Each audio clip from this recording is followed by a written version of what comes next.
Kenapa kita bicara tentang pekerjaan? Harusnya kita ketika dapat rezeki itu asumsi Islam, asumsi kebaikan. Itu to'amul wahid yakfi is. Jadi makanan jatah orang satu atau rezekinya orang satu itu normalnya bisa dimakan orang dua. Wa to'amusnaini yakfi arba'atan. Normalnya rezekinya orang dua itu bisa dimanfaatkan, bisa mencukupi orang empat. Jadi kekacauan dunia ini dimulai karena jatahnya orang satu menghabiskan jatahnya orang seribu. Jadi gara-gara kerakusan itu terus sistem sosial itu menjadi kacau. Harusnya itu to'amul wahid yakfi to'amusnaini yakfi arba'atan. Jadi jatah rezekinya orang satu bisa menghidupi orang dua ke atas, jatahnya rezekinya orang dua bisa menghidupi orang empat ke atas. Kemudian ini saya baca saja supaya tambah berkah beberapa teks tentang pekerjaan. Ini di kitab Ihya di halaman 85 kalau kitab saya tentang keutamaan kerja. Ini dijelaskan inna minadz-dzunubi dzamban la yukaffiruhu illal hammu fi talabil ma'isyah. Jadi bagian diredaksikan minadz-dzunubi dzunubun la yukaffiruha illal hammu fi talabil ma'isyah. Jadi sebagian dosa itu ada dosa yang tidak bisa dihapuskan oleh istighfar, tidak bisa dihapuskan oleh sedekah, tidak bisa dihapuskan oleh misalnya wiridan. Yang bisa menghapuskan dosa itu hanya kalau kita serius atau kepikiran, hammu itu kepikiran mencari ma'isyah, cari rezeki. Jadi sudut pandang itu penting. Jadi kita yang sedang istighosah atau kita yang sedang pengajian atau mungkin kita sedang jadi ustadz, melihat orang mencangkul, orang ke pabrik, orang di aktivitas pekerjaannya itu harus kita lihat bahwa mereka adalah orang-orang yang sejatinya sedang minta ampun sama Allah Subhanahu wa Ta'ala. Karena di sistem pekerjaan itu lahirlah satu variabel atau satu apa saja yang positif.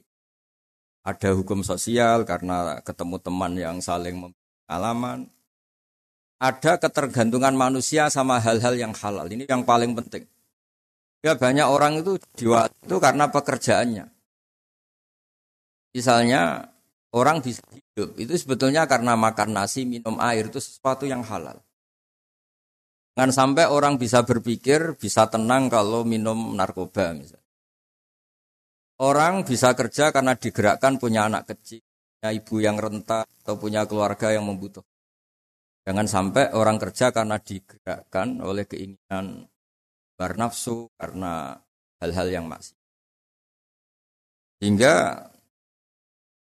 status orang yang dagang misalnya atas sirusoduk yukhsaru yaumal qiyamati ma'as-siddiqin wa syuhada. Orang yang dagang kemudian dia benar, dia jujur, itu nanti makomnya kelas dia itu bersama para orang-orang yang meninggal syahid, pahlawan-pahlawan. Ini penting saya utarakan supaya cara pandang kita terhadap beragama. Jangan sampai misalnya kita beragama terus kemudian melihat yang ibadah itu yang datang ke masjid. Ya kita jam kerja kemudian ada pengajian, kita tidak pengajian itu dianggap salah karena enggak datang di masjid. Padahal kita datang ke pabrik atau ke pasar, nilainya sama-sama ibadah. Ini penting supaya cara pandang kita terhadap orang lain itu positif. Saya berkali-kali bilang kalau ada tetangga saya meninggal, saya muji orang ini kalau malam tidur. Kalau malam mungkin ya lihat sinetron. Kalau malam itu ya santai-santai di rumah sampai.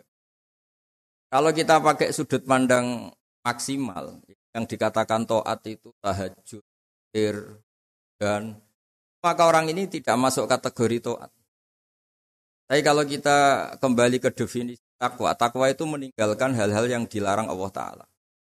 Orang ini akan kelihatan berprestasi karena saat di rumah dia berarti tidak melakukan hal-hal yang kritis, tidak mencuri, tidak mengganggu orang lain, tidak menjadikan kegaduhan di perempatan atau di jalan.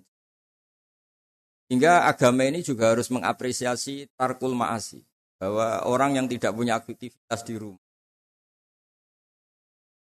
banyak yang dilakukan sebetulnya. Kebaikan masif, kebaikan bersama, karena orang ini tidak melakukan hal-hal yang merugikan orang lain.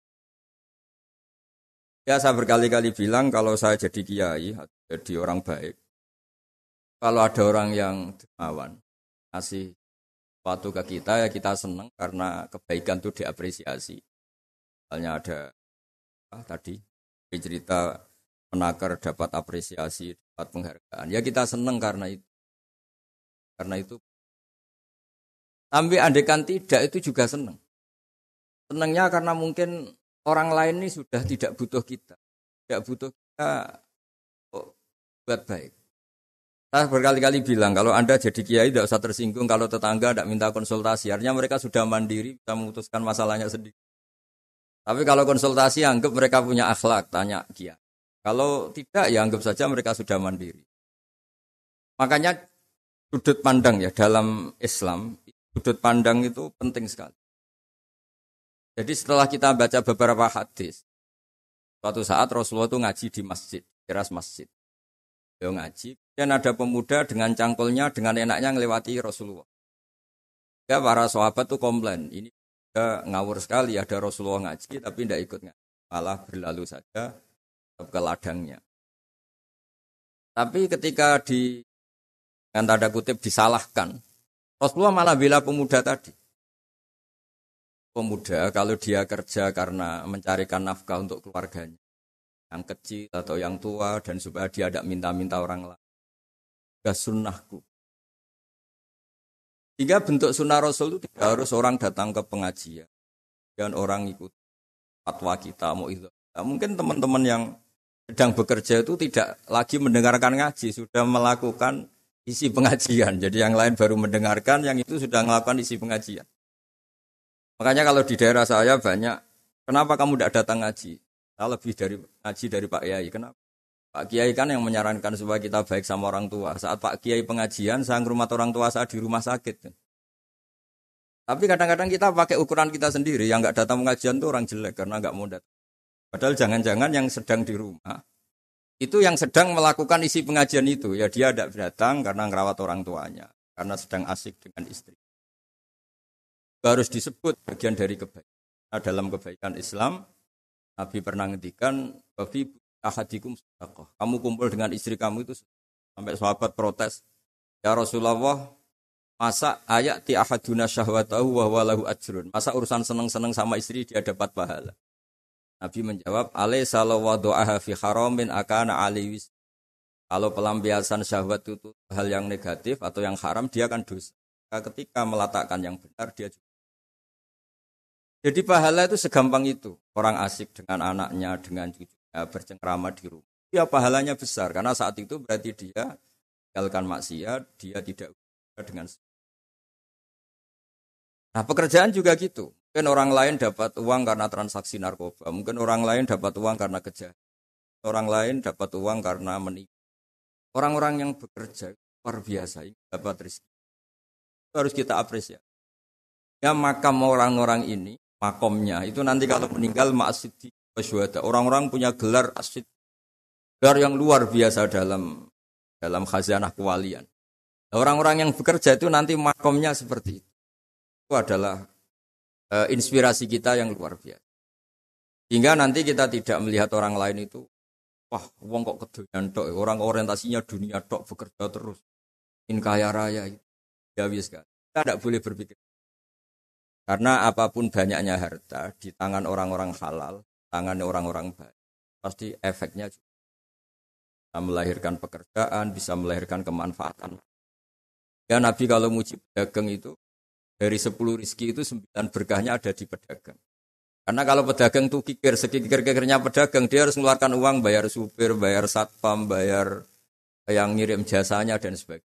Ya uang tetap berputar. Tapi sebaik-baiknya Anda kalau tidak dagang, itu mungkin uang ditabung, uang mandek. Ya, potensinya itu ikhtikar. Ikhtikar itu menyimpan. Kalau ngelebihi kota tertentu, larang oleh. Karena saya nekuni keilmuan agama, maka saya hanya cerita bahwa betapa Allah itu ngapresiasi pekerja. Nabi Dawud itu seorang raja, kaya raya. Tapi beliau tidak mau makan illa min kasbiyati, kecuali hasil hanya sendiri. Masyhur itu di riwayat beliau seorang raja tapi hanya makan kalau tembikar atau anyaman bambunya atau apalah pokoknya dari anyaman bambu itu terjual. Kalau hari itu nggak terjual ya nggak bisa makan. Padahal beliau seorang raja saking ingatnya supaya rizki yang dia makan yang beliau makan mingkas biyati dari hasil karyanya sendiri. Banyak kiai-kiai guru kita yang secara lahir kaya tapi yang untuk pondok yang untuk dirinya itu sekadarnya. Bahkan saking ekstrimnya di dunia kiai itu ada seorang kiai yang pisang tanam secara halal dan di tanah yang pasti halal. Setiap makan yang rofahiyah itu ya agak hura-hura itu. Kafaroi dengan makan pisang itu. Satu pisang dibagi-bagi dan dianggap kafaroh. Nah kenapa cara-cara publik itu banyak rofahiyah? Rofahiyah itu begini.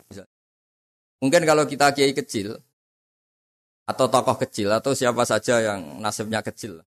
Mungkin kita muassis, kita pendiri. Misalnya ada kiai kecil, kampung tertentu, dia pendiri.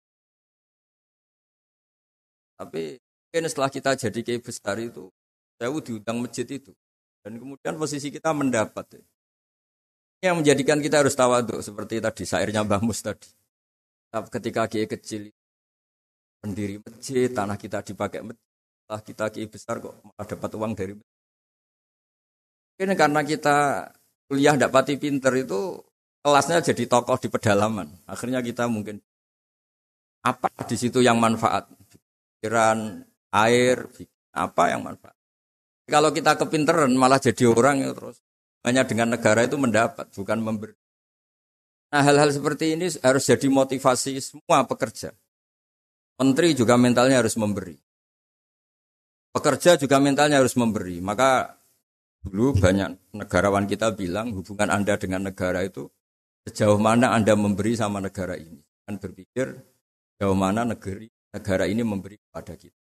Itu yang diajarkan guru kita, orang-orang kita bahwa hubungan kita dengan negara, dengan orang lain itu yunfikun itu berkontribusi.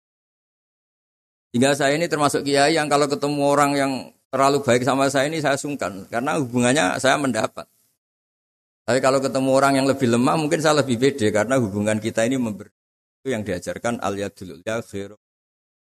Bahwa tangan yang atas lebih baik ketimbang tangan di bawah. Makanya saya mohon menterian semuanya lah kita hubungan dengan bangsa kita, dengan masyarakat kita, dengan rakyat kita hubungan memberi, bukan hubungan mendapat. Bahwa secara aturan atau secara kultur karena kita pejabat, kita kiai mendapat itu ya rezeki dari Allah yang kita terima secara syukur. Tapi sebetulnya komitmen kita sebagai bangsa, komitmen harus dicatat. Karena Islam mengajarkan ma'aliyal umur, mental-mental yang mulia. Mental mulia itu ya mental heroik, mental memberi, mental berkontribusi. Kan mental nyuwun hanya kan mental yang ma'aliyal umur, kan mental yang saya mohon ini mungkin ya harus saya sampaikan karena memang supaya orang itu melihat bahwa pejabat itu mikir kita, mikir negara. Dan juga gitu, kiai juga. Semuanya harus diartikan mereka itu berkeras untuk. Jadi kalau kita orang yang mungkin agak nyun sewu, agak dengki atau agak hasut berpikirnya tuh enak jadi pejabat, enak jadi besar, enak jadi ini. Itu jadi kita repot. Makanya tunjukkan bahwa kita adalah orang yang bermental hero, orang yang bermental berkontribusi, orang yang bermental khairunas anfa'uhum. Yang terakhir, karena tadi banyak yang baca puisi, banyak saja dan saya senang sekali, tapi saya mau cerita tentang keunikan dunia wali. Dulu ada seorang wali jadi pegawai penjaga kebun, padahal seorang wali, dia penjaga kebun anggur. Jaga kebun anggur, karena dia wali hanya jaga aja. Tahun-tahun dia jaga di situ, mungkin 10 tahun. Suatu saat majikannya datang. Saya ambilkan anggur terbaik, yang paling manis. Nah, karena dia agak pengalaman ngambil yang merah merona, yang tidak kehitam-hitam diambil. Ternyata kecut sekali, masam sekali. Majikannya marah-marah. Kamu kerja di sini 10 tahun tidak pengalaman. Harusnya kamu bisa membedakan mana yang manis, mana yang masih masam. Ya saya ini kan kiai, jadi tidak pernah ngambil sesuatu yang tidak hak saya. Nah kira-kira kalau Anda punya karyawan seperti itu tuh bingung apa Anda? Kalau dibilang khianat, tidak pernah khianat, tapi akhirnya nggak bisa disuruh karena nggak pengalaman. Barat Anda punya pembantu, ayo anterin saya tidak bisa nyupir. Mobil nganggur banyak kok tidak bisa nyupir. Saya tidak pernah gasap. Jadi itu memang apa ya? Jadi akhirnya terus majikan tadi, dah kamu jadi guru saya aja, kamu nggak pantas jadi kerja gitu. Terus akhirnya dan ternyata ya, tadi termasuk wali besar yang hazanah kuali kerja 10 tahun di sama sekali nggak pernah makan. Suatu saat majikannya datang minta diambilkan anggur terbaik. Dia ngambil sekenanya yang dikira baik, terus ternyata itu kecut sekali, masam sekali. Dia dimarahin karena dia nggak pernah sama sekali itu ngambil. Dia merasa kualitas ya dijaga, amanah dijaga, tapi komitmen terhadap kebaikan bersama karena ekonomi. Kalau kita bangkrut, yang sakit ya pangan saja, bukan kemenaker saja. Kalau negara ini kolab, yang bingung nggak presiden saja, kita semua salah sebagai bangsa yang bersama ingin khairun-nas anfa. Akan rahmatan. Semuanya enak, semuanya nyaman, karena kita semua kenal Bismillahirrahmanirrahim. Ketika menyebut Allah pasti yang maha pengasih dan maha penyayang.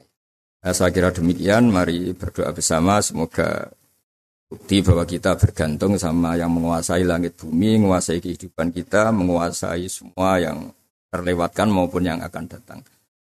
Al-Fatihah. Bismillahirrahmanirrahim.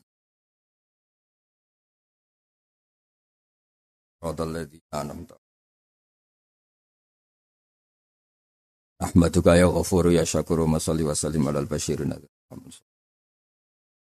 As'aluka bi anna lakal hamda la ilaha illa anta al-hannan al-mannan. Ya bati as-samawati wal ardi ya hayyu ya qayyum ya dzal jalali wal ikram. Antarzuqana ya Allah husnal muamalati fi ma baini. Waj'alna aminin mutmainin alladzina la khaufun 'alaihim wa lahum yahzanun. Waj'al baldatana ya baldatan mutmainnat. Ya'tina ya warisku karahotan warzuqna insyirahus sadri laka. Warzuqna salimin ghanimin mu'afin min kulli bala'id dunya al akhirah. Rabbana atina fid dunya hasanah wa fil akhirati hasanah. Sallallahu ala sayyidina Muhammad sallallahu alaihi wa sallam. Subhana rabbika rabbil izzati amma yasifun. Wassalamun alal mursalin. Alhamdulillahi rabbil alamin. Kurang lebih mohon maaf. Assalamualaikum warahmatullahi wabarakatuh.